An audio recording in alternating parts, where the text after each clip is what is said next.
First, to turn nothing into something, you start with ideas and imagination. Now, it's hard to call ideas and imagination nothing.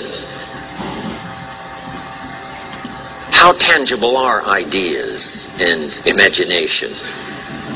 It's a bit of a mystery. So you can't really call ideas that can be turned into a hotel, ideas that can be turned into an enterprise, ideas that can be turned into the Salk vaccine, ideas that can be turned into miracle products, ideas. You couldn't really call the idea nothing. It must have some kind of substance. And imagination can't really be nothing. We call it nothing because it isn't tangible.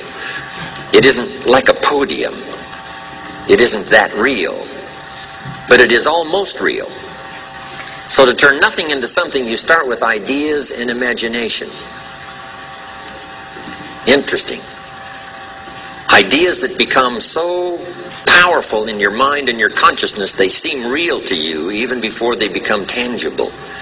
Imagination that is so strong that you can actually see it. You can actually see it. When I built my first home for my family in Idaho all those years ago, before I started construction on this home, I used to take my friends and associates out to the vacant property and take them on a tour through the house. Is that possible? Is it possible to take someone on a tour through an imaginary house? And the answer is yes. I used to say, this is the 3-car garage, and the guy would look and say, yes, this garage will hold 3 cars. Right? I mean, I could really make it real, make it live. I would take them on a tour through the house. Here's the fireplace, and this fireplace is brick on one side and it's stone on the other side. I could make it real. Here's the rest of the house. Here's the kitchen with this view window. And they would look out the window as I took them on this tour. One day I made this house so real, one of my friends bumped his elbow on the fireplace. I mean, it was that real. So imagination, we call it nothing simply because nothing in terms of being tangible. But it is so real, it's almost real. So the first step is to imagine the possibilities. Imagine the possibilities. One of the reasons for seminars and sermons and the lyrics from songs and testimonials of others is to give us an idea of the possibilities. To imagine the possibilities. Now here's the second step of turning nothing into something. And that is to believe that what you imagine is possible for you. To believe that what you imagine is possible for you. And we become supported by testimonials that say something like, if I can do it, you can do it. And we start believing that. First, we imagine what's possible. Second, we start to believe that what's possible is possible for us. We might also believe because of our own testimonial. Here's what our testimonial might say. If I did it once, what? I could do it again. If it happened for me before, it could very well happen again. So we believe not only the testimonials of others who say, if I can do it, you can do it. If I can change, you can change. If I can start with nothing, you can start with nothing. If I can turn it all around, you can turn it all around. Then we also have the support of our own testimonial. If we've accomplished something before, if we did it once, we can do it again. If we did it last year, we could do it this year.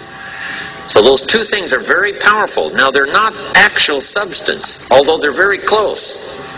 One is to imagine the possibilities. Two is to imagine that what's possible is possible for you. Here's what we call that second step, faith to believe. In fact, one writer said this, faith is substance. An interesting word, that the powerful ability to believe in the possibilities that are possible for you. If you have faith to believe, that faith is substance. Substance meaning a piece of the real. Now, it's not the real, it's not the podium, but it is so powerful that it's so close to being real. So the writer said the faith is a piece of, the substance of, and then he called it evidence, substance and evidence. So it's difficult to call substance and evidence nothing. It is nothing in the sense that it can't be seen except with the inner eye. You can't get a hold of it because it isn't yet tangible.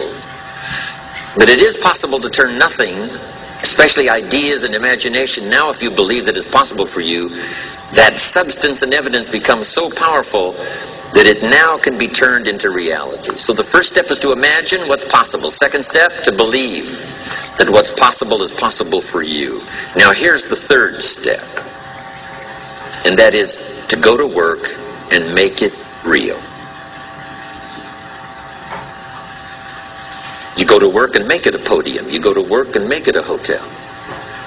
You go to work and make it an enterprise. You go to work and make it good health.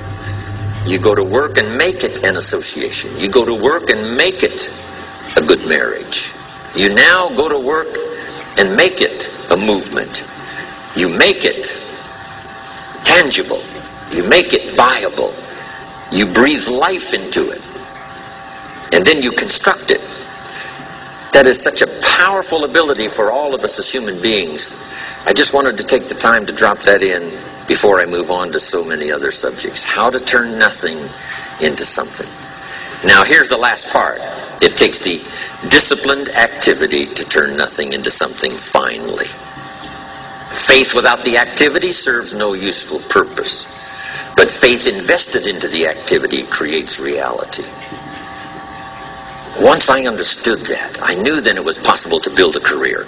I knew it was possible to build good health. I knew it was possible to build a relationship. I knew I could participate in the constructing of valuable things, valuable enterprises, valuable things that would help and benefit other people. I knew I could be part of it, and I knew I could do it once I understood this formula. So here's the last part now. Appreciate now the disciplines that turns imagination into reality. Because without the disciplines, it doesn't work. The discipline is the last piece of the miracle process. The last piece of the miracle process is to do the work. To do the work of good health. To do the work of a relationship. To do the work of building this hotel.